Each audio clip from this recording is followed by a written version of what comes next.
बड़ी विशाल सेना दे रहा हूं, इस सेना को लेकर के जाओ और ये सेना तुम्हारा साथ देगी।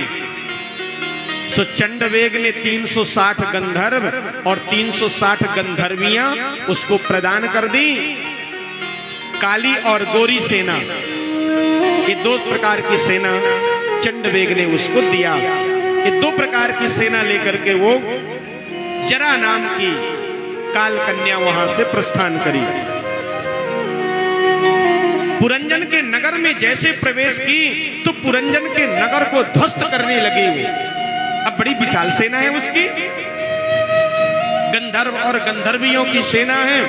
धीरे धीरे करके पुरंजन के बच्चे, बच्ची, पत्नी सब का उसने विनष्ट कर दिया। अब पुरंजन लगा रोने की मेरी पत्नी मर गई, मर गई, हाय मैं तो लुट गया, मैं किसी काम का नहीं रह गया, सारा परिवार मेरा मर गया। और रोते रोते रोते रोते पुरंजन भी मृत्यु को प्राप्त हो गया। और हमारे यहाँ कहते हैं कि अंत में जहां पर मति होती है जीव की वहीं गति होती है। पुरंजन अपने पत्नी के विरह में मरा तो दूसरा जन्म उसका स्त्री के रूप में हुआ विदर्भ देश में। एक राजकुमार के साथ में उसका ब्याह हो गया, बहुत से बच्चे बच्चियां भी हो गए। दुर्भाग्य ऐसा रहा कि उसका पति खत्म हो गया।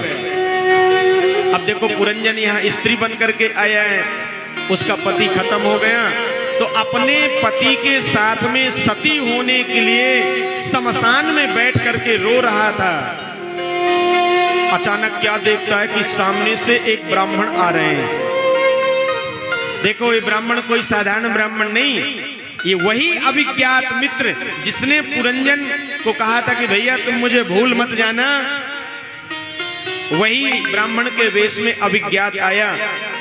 अभिज्ञात ने कहा, अरे मित्र पुरंजन क्यों रो रहे हो? का तुम कस्यासि को वयम, क्यों तुम रो रहे हो? तुम्हारा क्या लुट गया है? किसके विरह में रो रहे हो? और तुम तो पुरंजन थे, फिर तुम्हें ऐसे स्वरूप में कैसे आ गए? तुम स्त्री कैसे बन गए? जरा याद करो कि हम कौन हैं, हमें पहचानो। अब पुरंजन ने बहुत दिमाग दौड़ाया पर कुछ बात समझ में नहीं आई। अभिज्ञात ने कहा, याद करो बहुत पहले हम दोनों मित्र थे, मेरा नाम अभिज्ञात है, तुम्हारा नाम पुरंजन है। अब जब दिमाग में थोड़ा सा जोर लगाया तो पुरंजन को अपने पूर्व जन्म की पूरी याद आ गई। अरे मैं कोई स्त्री नहीं हूं, मैं तो पूर्व जन्म का पुरंजन हूं और ये मेरा मित्र अभिज्ञात है। दोनों गले से मिल गए और फिर अभिज्ञात पुरंजन को लेकर के वहां से चला गया। नारद जी ने कहा, कुछ बात समझ में आई कि नहीं? प्राचीन बरी ने कहा कि महाराज कथा तो बड़ी अच्छी थी पर समझ में कुछ भी नहीं आया। बोले अब हम तुम्हें समझा रहे हैं। देखो ये जीव ही पुरंजन है और परमात्मा ही अभिज्ञात है। जीव का परम मित्र यदि कोई है उसका नाम है परमात्मा, उसी का नाम है अभिज्ञात। और हम सब जीवों का नाम ही पुरंजन है। पुरम जनयति, जो देह को जन्म दे उसका नाम होता है पुरंजन। ये जीवात्मा जब परमात्मा से विलग होता है तो भगवान कहते कि भैया तुम जाते रहो पर जल्दी लौट के आना। मित्र तुम दुनिया के मेले में गुम मत जाना, लौट के आना। तो जीवात्मा कहता चिंता क्यों कर रहे हैं, मैं जल्दी लौट करके आ जाऊंगा। पर जब इस संसार में आता है तो अनेक पुरियों में जाता है पर कोई भी पुरी इसे अच्छी नहीं लगती जितनी अच्छी मानव शरीर रूपी पुरी अच्छी लगती है। ये कुत्ता, बिल्ली, चींटी, सर्प, पशु पक्षी सब बनता है पर किसी पुरी में इसका मन नहीं लगता।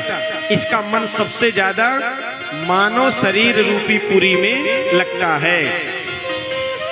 और ये मानव शरीर में 9 दरवाजे हैं। देखो 2 नाक के छिद्र, 2 कान, 2 आंख, मल और मूत्र के स्थान। इन 9 दरवाजे वाली सुंदर सी पुरी इस जीव को पसंद आती है। 5 बगीचे कौन थे? बोले शब्द, स्पर्श, रूप, रस और गंध, ये 5 बगीचे। 5 फण वाला सर्प भी वहां रहता है। ये 5 फण वाला सर्प कौन है? बोले प्राण, अपान, व्यान, उदान और समान। फिर ये जीवात्मा, फिर ये जीव पुरंजन सुंदर से कन्या से ब्याह भी करता है। वो कन्या कौन है? बोले बुद्धि ही कन्या है। इस सारे शरीर में बुद्धि का ही साम्राज्य है। पूरे शरीर में बुद्धि जैसा चाहती वैसा होता है।